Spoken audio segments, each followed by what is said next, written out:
প্যারেন্টার থেকে চলেছি ধৌলের পথে। সেই পথে পড়ল এই আদিম অরণ্য, যেটি কম্পাউন্ড ফরেস্ট নামে পরিচিত।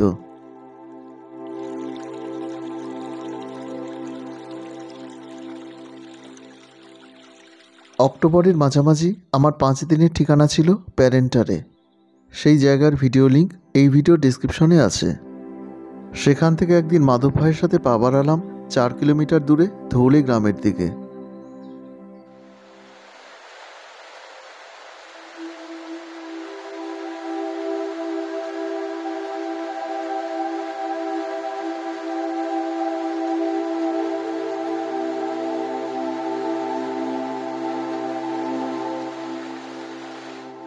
বড় বড় ওই পাথরখণ্ড আর সবুজের বুক চিরে বয়ে গেছে খারেখোলা নদী। এই নদী প্যারেন্টারের ওপর দিয়েও প্রবাহিত।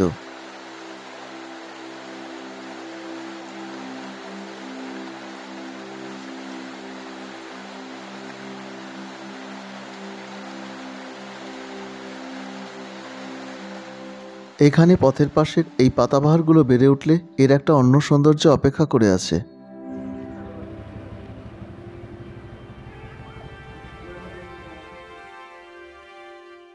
জঙ্গল পেরিয়ে পড়ল একটা ছোট্ট লোকালয়। পথের দুপাশের কয়েকটি বাড়িঘর, একটি ছোট্ট মন্দির আর 2-1টি স্টেশনারি দোকান। ধৌলের কিছুটা আগে এটি কম্পাউন্ড ভিলেজ নামে পরিচিত।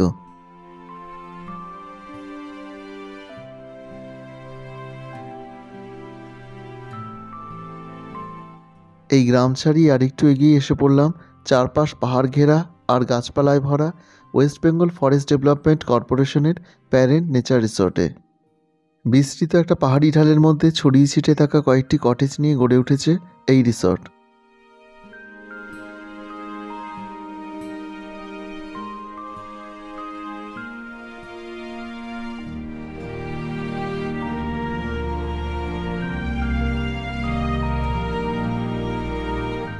এই পথের শেষ গন্তব্য ধৌলে গ্রাম, একটা পাহাড়ের ওপরের অংশ, যেখান থেকে সামনের ভুটান পাহাড় সহ নিচের জলঢাকা নদীর একটা অসাধারণ ভিউ পাওয়া যায়।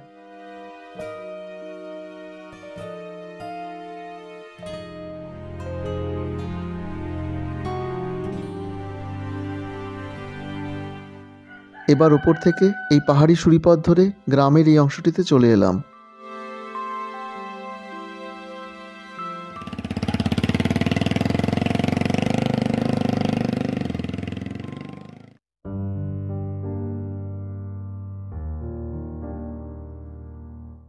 এটা অক্টোবর মাস। কমলার রং পুরোপুরি কমলা হতে আরও মাসখানেকের অপেক্ষা, আর এর স্বাদ পুরোপুরি পেতে সেই ডিসেম্বর। এটা পাহাড়ের এক ধরনের ডাল।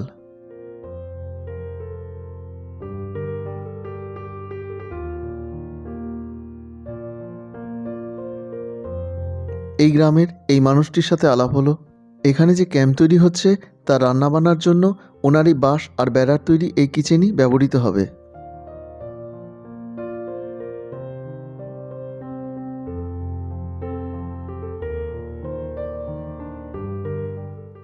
এই ঘর থেকে যে ছবি পেলাম তার কাছে পৌঁছে যাওয়া মানে গ্রামের সবচেয়ে সুন্দর অংশে চলে আসা।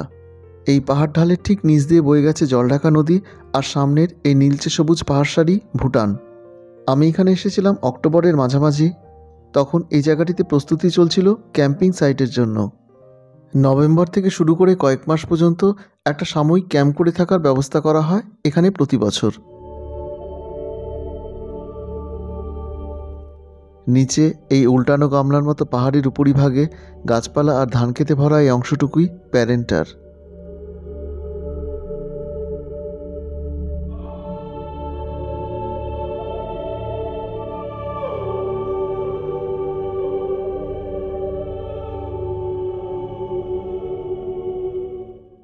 এখান থেকে একই জায়গায় বসে দেখা যায় একপাশে ভুটান পাহাড়, আরেক দিকে শিলিগুড়ি সহ দিগন্তে মিশে যাওয়া সমতল। সামনের ভুটান পাহাড়ের এই অংশটি হলো গোলে ভুটান।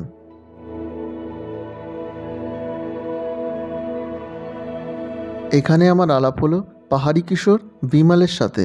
সে তার গাইগুলিকে নিয়ে এসেছে ঘাস খাওয়াতে। রোজই আসে, আর গ্রামের ছেলে হয়েও এরকম রোজই এই ছবির দিকে তাকিয়ে মুগ্ধ হয়।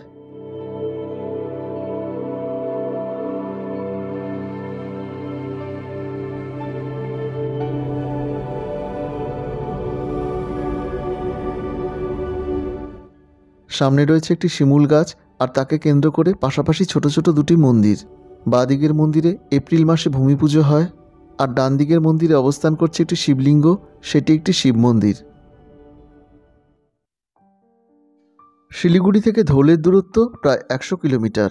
সময় লাগবে প্রায় 3.5 থেকে 4 ঘন্টা। কাছেপিঠের জায়গাগুলোর মধ্যে আছে জলঢাকা, ছালং, বিন্দু, দলগাঁও, অন্যদিকে প্যারেন্টার, সুরুক, গোদক ইত্যাদি। এগুলি সবই কালিম্পং জেলার কালিম্পং পাহাড়ের গরুবাথান ব্লকের অন্তর্গত এক একটি গ্রাম। ধৌলেতে এখনও পর্যন্ত কোনো রিসর্ট বা হোমস্টে না থাকার কারণে এইসব জায়গাগুলির মধ্যে যে কোনো একটিতে থেকেই একদিনের বা একবেলা সফরে এই গ্রাম ঘুরে নেওয়া যাবে।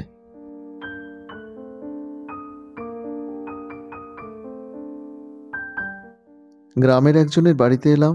একটা ছোট্ট নার্সারিতে একসাথে অনেক কিছু দেখা পাওয়া গেল।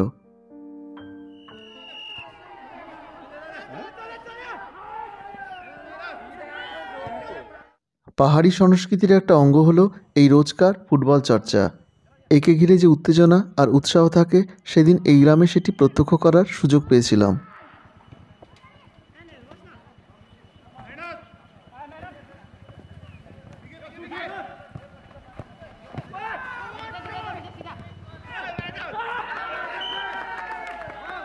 এই ফুটবল গ্রাউন্ডের পাশে একটু উপর দিকে আছে এক ছোট্ট মনাস্ট্রি। চারপাশের অজস্র প্রার্থনা পতাকার মধ্যে দিয়ে ওপরের মনাস্ট্রির মূল চত্বরে পৌঁছে গেলাম। গ্রামের মানুষদের অর্থ সাহায্যে এই মনাস্ট্রি তৈরি হয়েছে এবং এখনও এর কাজ চলছে।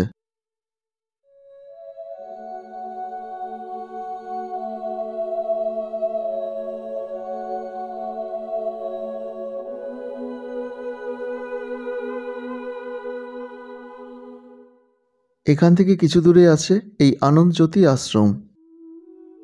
আমি প্যারেন্টারে ছিলাম ম্যাভেল ফার্মস্টেতে, যেটি আমার অভিজ্ঞতায় উত্তরবঙ্গের পাহাড়ি পর্যটনে অন্যতম সেরা হোমস্টে।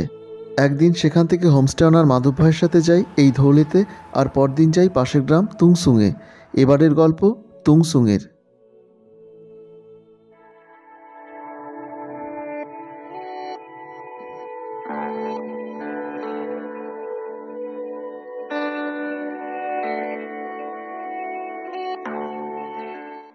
প্যারেন্টার থেকে একদিন যাই মাধব ভাইয়ের সাথে 4 কিলোমিটার দূরে তুংসুং গ্রামে।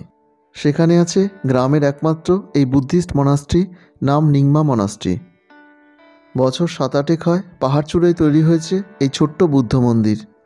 তবে এখান থেকে 360 ডিগ্রি অ্যাঙ্গেলে ভুটান সহ চারপাশের পাহাড়ের একটা বিশাল ক্যানভাস পাওয়া যায়।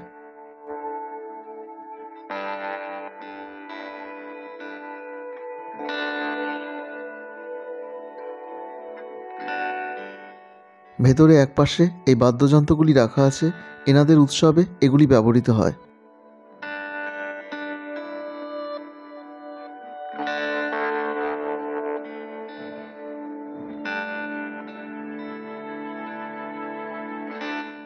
বৌদ্ধ সংস্কৃতিতে লুংদার বা প্রার্থনা পতাকা আটকানোর জন্য একপাশে এই বাসদণ্ডগুলি জড়ো করে রাখা হয়েছে, আর এটিকে বলা হয় চারু।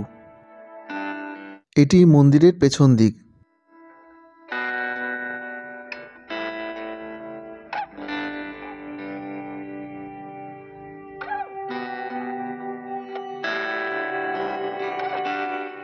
এখান থেকে দেখা নিচের বাঁদিকের প্রথম পাহাড়টি হলো ধৌলে, আর তারও নিচে সেই উল্টানো গামলার মতো পাহাড়টি প্যারেন্টার।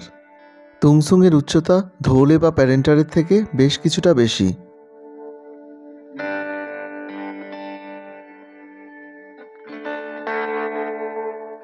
একসময় মাধব ভাইয়ের সাথে চলে এলাম এই গ্রামের সর্বোচ্চ অংশে, আর গ্রামের রাস্তা এখানেই শেষ হলো।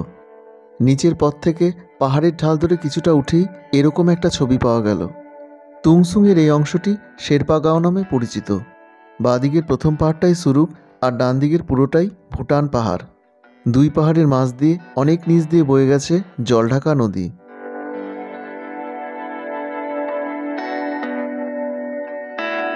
গ্রামের এক বাড়ির উঠোনে বড় টেবিল পেতে একসাথে অনেকের খাওয়া দাওয়া হইচই চলছে। আজ এই বাড়িতে বিবাহপূর্ব পাত্র আর পাত্রীপক্ষের পাকা দেখা ও কথা হলো। সেই উপলক্ষে সারা গ্রামেরও একটা উৎসবের দিন। এটি সিদ্ধেশ্বরী মন্দির। এখানে পুজো আর প্রবেশের জন্য 15 দিন আগে থেকে নিরামিষ ভোজন করতে হয়, তাই আমার আর প্রবেশ করা হয়নি।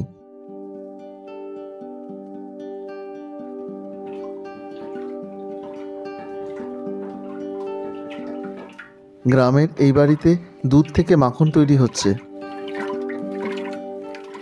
এই দণ্ডের সাহায্যে এই কাজ চলে। মাধবজি তার পরিচিত এই বাড়িতে আমাকে নিয়ে আসলেন।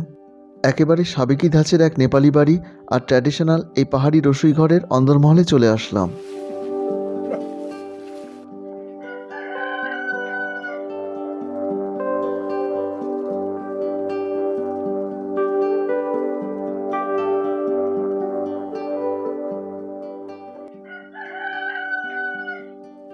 এবাড়ির বয়স্ক দম্পতির দৈনন্দিন কাজকর্মের ফাঁকে ফাঁকেই চলল আলাপচারিতা আর গল্প। এনারা দুজনেই খুব আন্তরিক আর আলাপি। ইনি কাঠের পাত্রে জিরা পেশাই করছেন।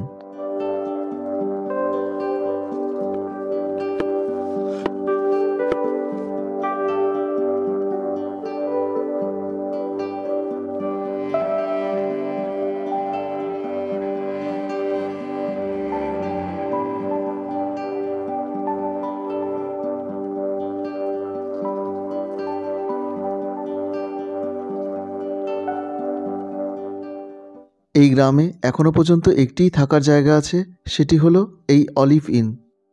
মেন রোড থেকে একটু চড়াই পথ ধরে উঠেই পৌঁছে যাওয়া যাবে এখানে। সামনেটা প্রশস্ত বাঁধানো চত্বর, তার একপাশে পাশাপাশি 3টি প্রিমিয়াম রুম, আর দুপাশে এই সিঁড়ি দিয়ে উঠলেই পড়বে এই ডিলাক্স রুম। পুরোটাই সুদৃশ্য কাঠের কারুকাজ করা। ঘরের সামনে রয়েছে এই প্রশস্ত বারান্দা। এখানে বসে সামনের পাহাড়ের ছবি দেখেই সারাদিন কাটিয়ে দেওয়া যাবে। ঘরগুলি যথেষ্ট বড়, খোলামেলা, পরিষ্কার পরিচ্ছন্ন আর যত্ন দিয়ে সাজানো। একপাশের কাচের জানলা থেকে জঙ্গল, আর এই ব্যালকনি থেকে সামনের ভুটান পাহাড়ের ছবি পাওয়া যায়। ঘরে আর সংলগ্ন বাথরুমে সমস্ত প্রয়োজনীয় আধুনিক উপকরণ রয়েছে।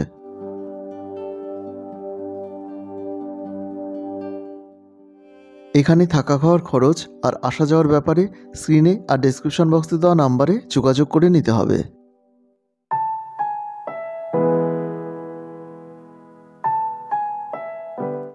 পাহাড়ের এই ঢালে আদার চাষ হচ্ছে। একটা বহু পুরনো বাড়ির কাছে এলাম। পাথরের ওপর মাটি আর গোবর সারের প্রলেপে এই বাড়ি তৈরি হয়েছিল। এই মাংসগুলিকে রোদে শুকিয়ে স্টোর করে রাখা হচ্ছে।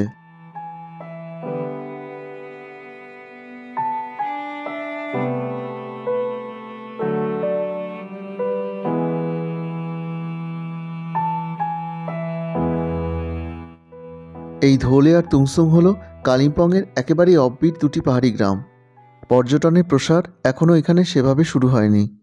এই ভিডিওর ডেসক্রিপশনে প্যারেন্টারের সাথে কালিম্পংয়ের আরও কয়েকটি নতুন জায়গার ভিডিও লিঙ্ক দেওয়া রইল।